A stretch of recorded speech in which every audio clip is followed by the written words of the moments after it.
Bismillahirrahmanirrahim. Alhamdulillahi rabbil alamin. Salatu wassalamu ala asyrafil anbiya'i wal mursalin. Sayyidina wa habibina wa qurrati a'yunina Muhammadin as-sadiqil amin wa ala alihi al-ghurril mayamin wa ashabihi al-hudatil muhtadin wa man tabi'ahum bi ihsanin ila yaumiddin. نوينا التعلم والتعليم والتذكر والتذكير والنفع والانتفاع والإفادة والاستفادة والحث على التمسك بكتاب الله وسنة رسوله صلى الله عليه وسلم والدعاء إلى الهدى والدلالة على الخير ابتغاء وجه الله ومرضاته وقربه وثوابه.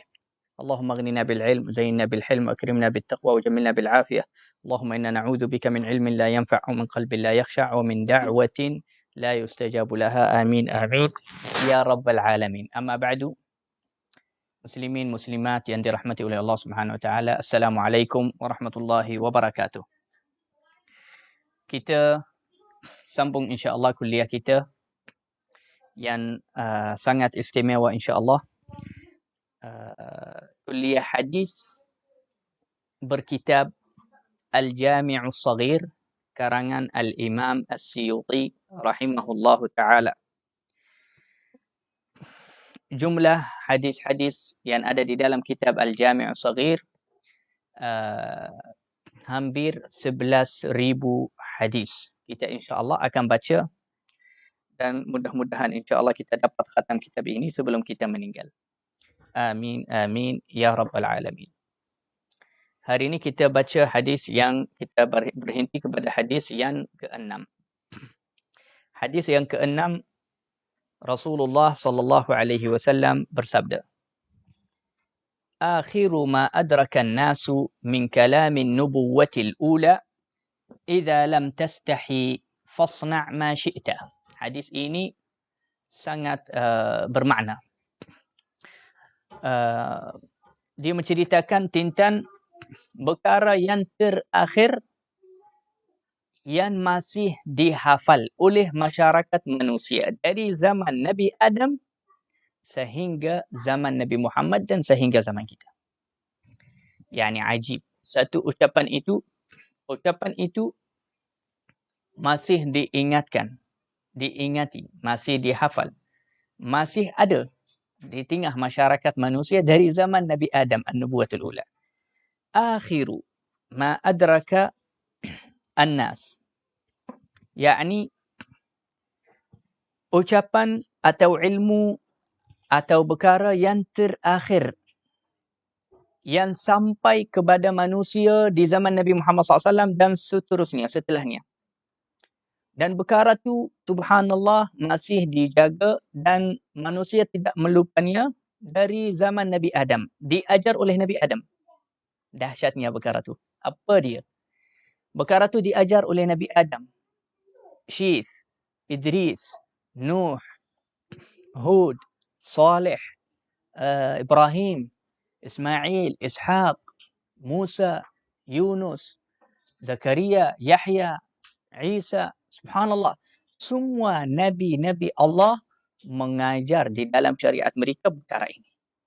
Dan perkara itu perkara tidak dilupa oleh manusia sehingga sampai kepada zaman Nabi Muhammad. Masyarakat manusia semua memahami dan memuliakan ucapan itu. Perkara itu tetap ada di masyarakat manusia semua. Apa dia? Idza lam tastahi fasna' ma syi'ta. Kalaulah kamu tidak merasa malu, maka engkau buatlah apa yang kamu suka. Ayat ini. Jika kamu tidak merasa malu, tidak menjaga maruat diri kamu, maka buatlah apa yang kamu suka. Hadis ini mencerita tentang sifat merasa malu.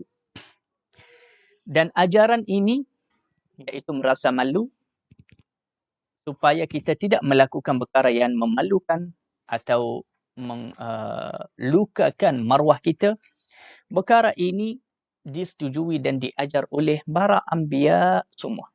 Semua Nabi-Nabi Allah ajar manusia perkara itu. Daripada zaman Nabi Adam AS sehingga syariat Nabi Muhammad sallallahu alaihi wasallam. Dan perkara ini tidak dibadam. Tidak ada satu syariat membadamkan perkara itu. Sebab Biasanya syariat Nabi yang lain akan membenamkan beberapa hukum daripada syariat Nabi yang sebelumnya. Tapi perkara ni, semua Nabi-Nabi Allah, semua syariat-syariat daripada para anbiya setuju tentang perkara ni, mengajar perkara ini. Iaitu haruslah kita merasa malu tidak melakukan perkara yang melukakan maruah kita, tidak melakukan perkara yang menjatuhkan kita daripada atau menjauhkan kita daripada rahmat Allah Subhanahu wa taala. Dan ayat ini atau ajaran ini diambil daripada wahyu. Yakni bukan para anbiya mereka yang menciptakan perkara ini, bahkan ini diwahyu oleh Allah Subhanahu wa taala, iaitu haruslah kita menjaga maruah kita, merasa malu di depan Allah juga di depan masyarakat. Dan perkara ini diterima oleh masyarakat manusia semua, masing-masing. Arab, bukan Arab, India, Afrika, China, orang Eropah, orang, semua manusia mereka faham perkara ni, iaitu kita kena rasa malu. Kalau kita tidak mengerti atau memahami perkara itu, perasaan malu, maka orang itu akan peduli dengan pandangan orang, dengan apa yang orang kata, juga tidak peduli dengan maruahnya sendiri. Bahkan dia akan buat sahaja apa-apa sebab dia tidak merasa malu. Al-Imam Al-Qadhi dia berkata, ma'nahu anna mimma baqiya fa'adrakuhu min kalamil anbiya. Antara perkara yang masih baki daripada ajaran para anbiya yang dahulu, iaitu merasa malu itu mencegahkan kita tidak melakukan perkara yang memalukan, seperti perkara yang tidak halal atau perkara itu menjatuhkan maruah kita. Juga akal dan matang kita tidak menerima perkara itu. Sebab banyak perkara juga yang halal, dia bukan haram dalam agama, tapi akal kita, maruah kita tidak setuju. Tidak setuju untuk kita melakukannya. Jadi, orang yang ada sifat malu, orang ini selalu maruahnya tinggi. Dan orang ini selalu jauh daripada perbuatan yang menjatuhkan maruah dan kemuliaannya di tengah masyarakat. Idza lam tastahi, apabila kamu tidak merasa malu, fasna' ma syi't, maka kamu buatlah apa-apa yang kamu ingin. Yakni kalau kamu tidak merasa takut daripada jatuhnya maruah kamu akan buat je apa-apa. Akan cakap je apa-apa, akan share apa-apa saja dekat Facebook, dekat mana-mana. Kamu bukan yang rohnya rasa malu, bukan orang yang rasa takut atau risau maruah kamu akan jatuh. Sebab itu orang yang mengikuti ajaran para anbiya dan mursalin, dia jaga maruahnya. Dan dia jaga apa yang dia cakap dan apa yang dia buat.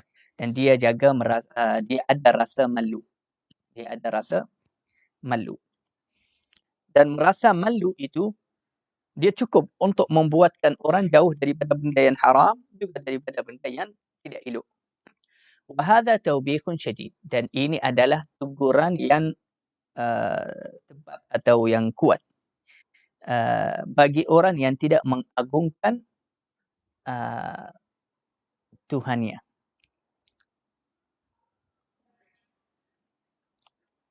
Ini teguran bagi orang yang tidak mengagungkan Tuhannya. Kalau yakni contohnya, kalau kamu tidak mengagungkan Allah, tidak takut daripada Allah, tidak merasa malu daripada Allah, baik sekurang-kurangnya kamu rasa malu daripada manusia. Jadi ini teguran bagi orang yang apa? Dia tidak takut, tidak malu daripada Allah SWT. Maka dia akan buat je apa-apa. Dia tak peduli dengan pandangan Allah. Juga dia tidak peduli, tidak rasa malu kalau orang tengoknya di dalam keadaan yang tidak elok. Atau perkara ini, maka dia boleh buat apa-apa. Itu di dalam hadis maknanya ugutan kepada dia. Yakni kalaulah kamu tidak ingin merasa malu, maka kamu layaklah dikata kepada kamu, buatlah apa-apa yang kamu buat. Layaklah dikatakan kepada kamu, buatlah apa-apa yang kamu buat. Sebab apa? Sebab kamu memang tidak merasa malu. Kamu tidak merasa malu. Dan perkara itu menjelaskan kerosakan keadaan kamu. Fitrah kamu rosak. Sebab kamu tidak merasa malu dan tidak peduli dengan apa yang orang kata. Juga antara maksud. Kalau kamu tidak merasa malu, maka silakan buat apa yang kamu nak. Antara maksudnya, apabila kamu memandang kepada perkara yang kamu ingin membuatkannya, tidak merasa malu, rasa aman.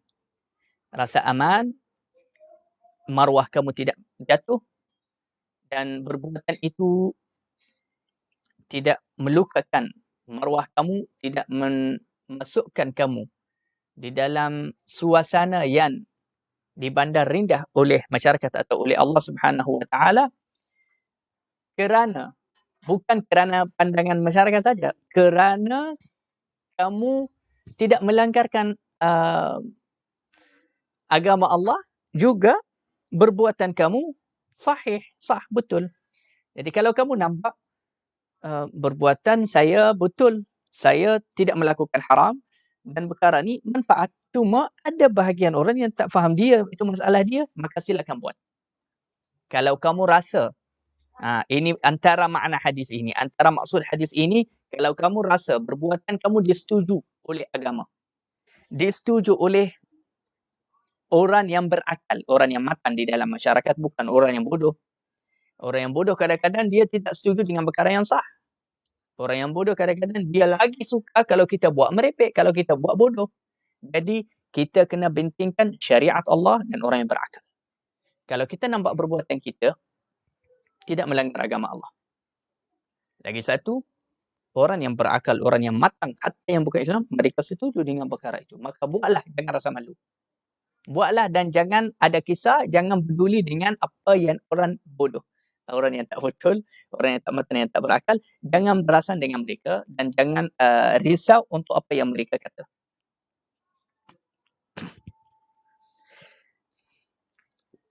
Jangan peduli dengan orang yang sombong. Kadang-kadang kita buat perkara tu rendah diri, tawadhu. Orang yang matang, orang yang berakal, mereka nampak perkara tu bagus. Orang yang baik dalam agama Allah pun bagus, tapi orang yang sombong akan cakap dengan kita, kenapa kamu buat macam ni? Kenapa? Kita jangan peduli, jangan perhatikan sangat dengan kata-kata orang yang sombong atau orang yang langsung tidak merasa malu. Kadang-kadang kita buat perkara iaitu menjaga maruah kita. Syariat setuju. Orang yang berakal setuju. Orang yang tidak merasa malu, orang yang memang sikapnya buruk sangat, dia tidak setuju. Kenapa kamu buat macam ni? Kenapa tak buat biasa je? Kenapa tak biasa saja? Tak. Yang penting kita akan teruskan apa yang kita buat walaupun kamu tidak setuju. Sebab apa? Sebab orang yang di depan kita ini tidak matang, tidak berakal, juga tidak perbuatannya tidak disetujui oleh agama. Maka hadis ini, tuan-tuan puan-puan yang dirahmati oleh Allah Subhanahu wa taala, antara hadis-hadis yang sangat penting ada dan harus mengaruh di masyarakat kita, iaitu hendaklah kita merasa malu tidak melakukan perkara yang jatuhkan maruah kita, tidak melakukan dosa dan maksiat. Juga haruslah kita tidak merasa malu untuk melaksanakan perkara-perkara yang baik, yang memberi manfaat kepada masyarakat, yang menteguhkan agama Allah Subhanahu wa taala. Dan al-iman, al-haya, merasa malu itu dia adalah sebahagian daripada iman. Siapa-siapa yang ada rasa malu, itu tanda hatinya ada iman. Tapi orang yang sangat tidak merasa malu sampai dia membolehkan dan menghalalkan untuk dia buat sahaja apa-apa, ini orang kurang sangat iman di dalam hatinya. Kurang sangat iman di dalam hatinya. La ilaha illallah Muhammadur Rasulullah sallallahu alaihi wasallam. Jadi merasa malu ini ada orang tanya, macam mana Kalau kita memang rasa berani, rasa tak malu, malu ini dia bahagiannya memang dari fitrah satu orang. Ada bahagian orang dia memang dari mula lahir, dari kecil dia memang orang yang rasa malu. Jadi sifat malu tu dia memang dah ada dalam hatinya. Tetapi kadang-kadang ada orang yang bagi orang yang tak ada sifat malu tu, dia boleh mendapatkan sifat malu. Dia boleh usaha sendiri, dia boleh cuba didikkan dirinya untuk merasa malu. Antara cara mendidikkan mendapatkan rasa malu tu, temanlah dan kawan dan rapat dan campur dengan orang yang biasa rasa malu. Bukan orang yang kurang ajar, astagfirullahalazim, atau orang yang tak ada adab, atau orang yang berani sangat buat sahaja apa, walaupun perbuatan itu keji, walaupun perbuatan itu tidak baik, dia tidak peduli. Jauhkan diri kamu daripada orang yang macam ni. Jangan teman dengan mereka. Rapatlah diri kamu dengan orang yang rasa malu, tutup aurat, tidak menjerit, tidak melakukan perbuatan-perbuatan yang keji. Sebab itu kalau kita kaji dan belajar sifat Nabi Muhammad sallallahu alaihi wasallam, kana ashaddu haya'an min al-'adra fi baitiha. Sahabat Nabi SAW sendiri mereka kata Nabi sallallahu alaihi wasallam mempunyai sifat malu yang lagi banyak daripada sifat perempuan yang anak dara yang di zaman dulu. Anak dara bukan zaman sekarang. Anak dara di zaman dulu merasa malu sangat. Nabi SAW malunya lebih banyak daripada perempuan yang anak dara yang di zaman dahulu. Jadi Nabi SAW memang kuat sangat merasa malu. Jadi ini sebab apa? Fitrah Rasulullah SAW, fitrah yang suci dan fitrah yang sempurna. Dan siapa-siapa yang Allah Subhanahu Wa Taala memberi kepadanya sifat dan tabiat atau sikap rasa malu dari malu melakukan dosa dan maksiat kerana Allah pandang kepadanya, malu dari Allah, juga malu melakukan di tengah masyarakat perbuatan yang keji yang membuatkan orang pandang hina kepadanya. Ada bagian orang dia suka menjerit-menjerit di tengah bazar atau di depan orang, dia tidak peduli walaupun orang tengok dia tak peduli. Dan dia khayal, dia sebenarnya salah. Dia fikir dirinya berani, dia fikir dirinya kuat, dia fikir dirinya sekarang dia rasa bangga. Ini antara kerosakan di akhir zaman ini. Antara kerosakan fitrah dan adat dan sikap manusia di akhir zaman ini, iaitu mereka memandang kepada perkara yang salah itu betul. Mereka memandang kepada perkara yang tidak elok, perkara itu dia rasa bangga. Ini lagi teruk. Kalau mereka rasa bangga. Kadang-kadang orang buat perkara keji, jatuhkan maruahnya, tidak beradab, tidak akhlak, tidak bersikap baik. Dan itu dah cukup hina dan cukup buruk. Tetapi dalam masa yang sama, na'udzubillah min zalik, dia merasa bangga. Itu yang lagi teruk dari itu. Dia rasa bangga dengan perbuatan keji itu. Atau dengan perbuatan yang menjatuhkan maruahnya dan membuat orang pandang hina dan mencarut kepadanya. Jadi, agama Islam ini, message para anbiya dari zaman Nabi Adam sehingga sekarang mengajar kita rasa malu daripada Allah. Jangan kita buat dosa dan maksiat. Kita rasa malu juga daripada manusia. Kita tengok apa-apa perkara yang dipandang hina dan tidak elok, tidak sesuai di tengah masyarakat, kita jauhkan diri kita. Kita buat sahaja perkara-perkara yang baik. Sebab itu antara orang Arab dahulu yang sangat menjaga maruahnya, rasa malu, dia kata, kalau sekiranya di tengah masyarakat saya, mereka memandang hina dan tidak baik kepada orang yang minum air sejuk, aku akan tinggalkan air sejuk. Sampai begitu. Dia kata kalau air sejuk itu akan menjadi di satu zaman perkara yang keji, tidak baik, maka saya akan tinggalkan minum air sejuk. Supaya apa? Menjaga maruah dan jaga diri kita di tengah masyarakat.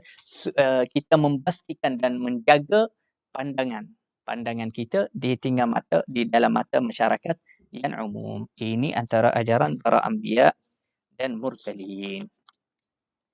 Hadis yang ketujuh. Hadis yang ketujuh. Akhiru ma takallama bihi Ibrahim hina ulqiya bihi fi an-nar, hina ulqiya fi an-nar, hasbiyallahu wa ni'mal wakil. Ucapan yang terakhir yang diucapkan oleh Nabi Ibrahim ketika dibuang di dalam api yang dibuat, yang dibakar oleh Raja Namrud di zamannya. Perkataan terakhir atau ucapan terakhir Nabi Ibrahim ucap, lepas tu dia diam, tidak bercakap dengan siapa-siapa, iaitu hasbiyallah wa ni'mal wakil. Hasbiyallah wa ni'mal wakil. Maksudnya, yang terlebih dahulu, Nabi Ibrahim alaihissalam Abul Anbiya, ayah para anbiya. Semua nabi-nabi Bani Israel, Nabi Ishaq, Nabi Yaqub, Nabi Ismail, Nabi Musa, Nabi Isa, Nabi Zakaria, Nabi Yahya, para anbiya semua Bani Israel, mereka keturunan Nabi Ibrahim alaihissalam. Jadi Nabi Ibrahim alaihissalam Abul Anbiya, ayah pada para anbiya semua. Hatta Nabi Muhammad SAW. Nabi Muhammad SAW juga keturunan Nabi Ibrahim alaihissalam. Ketika dibaling atau diletak di dalam api, Nabi Ibrahim, dan yang meletakkan, yang menyuruh tenteranya letak, iaitu Raja Namrud. Raja Namrud ini antara raja yang memiliki satu dunia. Yang memiliki satu dunia, ada 4 raja yang terlepas. Ada 4 raja memiliki satu dunia. 2 Islam, 2 kafir. Yang Muslim, raja yang Muslim yang memiliki satu dunia, iaitu Nabiullah Sulaiman, Nabi Allah Sulaiman, dan Zulkarnain, yang disebut kisahnya dalam surah Al-Kahfi. Zulkarnain dan Nabi Sulaiman ini 2 raja yang pernah menguasai satu dunia, dan dua-dua Islam. Yang kedua, yang kafir yang pernah menguasai satu dunia, iaitu An-Namrud ini yang ada di zaman Nabi Ibrahim, dan dia yang masukkan Nabi Ibrahim dalam api, dan Bakhtunassar. Ini juga raja kafir, pernah menguasai satu dunia. Ada lagi satu manusia akan menguasai satu dunia, tapi belum lagi ada. Dia belum lagi ada di dunia, iaitu Al-Imamul Mahdi. Al-Imamul Mahdi, Al-Imamul Mahdi radhiyallahu anhu, yang akan datang nanti di akhir zaman. Antara tanda-tanda hari kiamat yang besar, Imamul Mahdi ada di dunia, iaitu dia akan menguasai satu dunia. Hatta yang bukan Islam, semua di bawah kerajaannya. Dia akan menang. Antara tenteranya ada malaikat juga. Hatta malaikat juga menjadi sebagai tentera. Dia bergerak mana-mana. Ada Jibril, Mikail, Israfil, dan ada beberapa ribu-ribu malaikat ikut Nabi hamba Allah yang mulia, iaitu Al-Mahdi, yang mana orang Islam semua menunggu ketibaannya. Al-Imamul Mahdi juga akan menguasai satu dunia. Siapa-siapa yang melawan Al-Imamul Mahdi, ada malaikat yang akan tampar dan pukul kepada mukanya. Jadi dia juga antara manusia yang menguasai satu dunia. Jadi ucapan yang terakhir Nabi Ibrahim alaihissalam mengucap sebelum selepas masuk di dalam api, iaitu hasbiyallah wa ni'mal wakil. Apa maksud hasbiyallah wa ni'mal wakil? Iaitu cukuplah Allah Subhanahu wa taala menjaga saya, yakni cukuplah untuk aku Allah Subhanahu wa taala menjaga saya, wa ni'mal wakil, Allah sebaik-baik yang menjaga saya. Yang menjaga saya. Dan ini antara semangat yang tinggi Nabi Ibrahim alaihissalam, kerana Nabi Ibrahim alaihissalam tidak memandang kepada keluarga atau hatta kepada Jibril alaihissalam untuk membantunya. Hatta di dalam riwayat yang lain, Jibril alaihissalam datang kepada Nabi Ibrahim alaihissalam. Jibril kata kepada Ibrahim, alaka hajah? Adakah kamu perlu hajat? Nak minta apa-apa?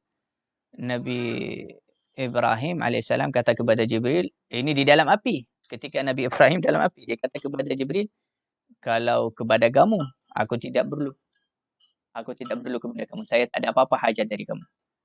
Dia kata, jadi hajat kamu daripada Allah? Dia kata, ya. Dia kata, jadi doalah kepada Allah. Dia kata, Allah Maha mengetahui. Dia lebih tahu apa keperluan saya. Jadi saya tak akan baca doa, dan saya sudah ucap hasbi Allahu ni'mal wakil. Sehingga hatta doa Nabi Ibrahim alaihissalam tidak ingin membaca doa kepada Allah. Ini maqam tinggi sangat. Maqamul Khalil al-Khullah. Ulama kata maqam Nabi Ibrahim alaihissalam ini maqamul khullah, khalilullah. Dia sudah janji, sudah ucap kepada Allah, cukuplah untuk aku, engkau wahai Allah akan menjaga saya. Jadi dia kata, kalau saya sudah kata Allah cukup, Allah akan jaga saya. Jadi tak perlu pun saya doa. Tapi ini maqam tinggi, maqam Nabi Ibrahim alaihissalam.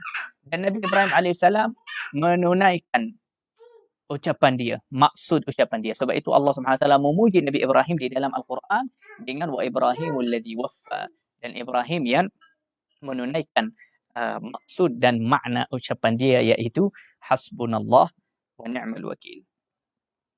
Sebab itu kita harus memperbanyakkan membaca hasbunallah wa ni'mal wakil, khususnya kalau kita ada di dalam keadaan kesulitan atau masalah atau ada musuh yang menakutkan kita. Kita harus banyak-banyak membaca hasbunallah wa ni'mal wakil. Sebab itu Nabi Ibrahim alaihissalam selepas dibaling di dalam api, bajunya tidak terbakar, badannya tidak terbakar. Yang terbakar daripada Nabi Ibrahim hanya tali yang mereka ikat tangan dan kakinya. Tangan dan kaki Nabi Ibrahim diikat. Maka tali itu yang terbakar supaya dia jadi bebas. Jadi Nabi Ibrahim alaihissalam di dalam api dia bebas duduk. Bahkan Raja An-Namrud dan tenteranya dari jauh mereka rasa dahsyat dan terkejut. Sebab apa? Mereka nampak Nabi Ibrahim di dalam api duduk beberapa jam. Duduk di dalam api, makan buah-buahan. Dari mana buah itu? Siapa yang bagi dia buah? Allah Subhanahu Wa Taala. Allah Subhanahu Wa Taala menghantar buah dari syurga kepada Nabi Ibrahim AS. Jadi Nabi Ibrahim AS di tengah api yang nyala besar, tinggi. Tetapi Nabi Ibrahim AS makan buah tenang, dan api itu telah menjadi tidak sejuk, tidak panas. Cuaca yang paling best, yang semua orang cita-cita cuaca itu, cuaca sederhana, tengah antara sejuk dan panas, itu cuaca Nabi Ibrahim AS di dalam api. Sehingga selepas beberapa tahun dari waktu itu, ada orang tanya Nabi Ibrahim AS. Dia kata, apakah masa yang paling terbaik dalam hidup kamu? Maka Nabi Ibrahim AS dia kata, masa yang paling terbaik sekali, yang terbaik sekali dalam kehidupan saya, masa saya ada dalam api. Masa saya ada dalam api itu masa yang terbaik. Sebab waktu itu dia dapat bantuan terus dengan secara langsung daripada Allah Subhanahu Wa Taala, bukan pun melalui Jibril alaihissalam. Nabi Muhammad sallallahu alaihi wasallam ketika ditakutkan oleh orang kafir, ada orang sampaikan berita kepada Rasulullah, ya Rasulullah, orang kafir ini ramai, kuat, mereka akan hapuskan kamu dengan sahabat kamu. Ketika ada orang menyampaikan cerita atau berita yang menakutkan sahabat Nabi SAW, maka Rasulullah suruh sahabat membaca hasbunallah wa ni'mal wakil. Sebab itu ulama berkata, siapa-siapa yang ada di dalam keadaan takut atau risau atau masalah, maka perasaan takut daripada manusia atau jin atau hantu sebagainya, apa-apa yang kita rasa takut daripadanya, hendaklah kita banyak membaca hasbunallah wa ni'mal wakil, hasbunallah wa ni'mal wakil, hasbunallah wa ni'mal wakil. Siapa-siapa yang banyak membaca hasbunallah wa ni'mal wakil, Allah Subhanahu Wa Taala akan masukkan perasaan aman, ketenteraman, ketenangan di dalam hatinya. Oleh itu ulama sunnahkan, dan Nabi SAW juga ajar kita baca hasbunallah wa ni'mal wakil setiap hari paling kurang 70 kali. Jadi saya nasihat kalian, nasihat diri saya dan kalian semua, jangan tinggalkan setiap hari sebelum tidur. Setiap hari sebelum tidur bacalah hasbunallah wa ni'mal wakil, hasbunallah wa ni'mal wakil sebanyak 70 kali. Ini paling kurang. Kalau nak tambah, itu lebih baik. Moga-moga Allah Subhanahu Wa Taala menjadikan kita semua antara hamba Allah yang sentiasa rujuk kepada Allah, sentiasa sampaikan janjian kita kepada Allah Subhanahu Wa Taala, bai'ah kita kepada Allah Subhanahu Wa Taala, kita insya-Allah menjadi hamba yang jujur, yang mengikuti ajaran para anbiya, yang mengikuti ajaran Nabi Muhammad sallallahu alaihi wasallam, yang sentiasa kita berada di dalam adat dan sikap yang baik, yang terpuji, yang mendekatkan kita kepada Allah Subhanahu wa taala dan menjauhkan kita daripada sifat-sifat ahli api neraka. Amin amin ya rabbal alamin. Wa sallallahu ala sayyidina Muhammad wa ala alihi wasahbihi ajma'in. Walhamdulillahi rabbil alamin. Insya-Allah kita akan bertemu lagi pada kuliah yang akan datang, tajuk lain juga. Sallallahu ala sayyidina Muhammad wa ala alihi wasahbihi ajma'in. Walhamdulillahi rabbil alamin.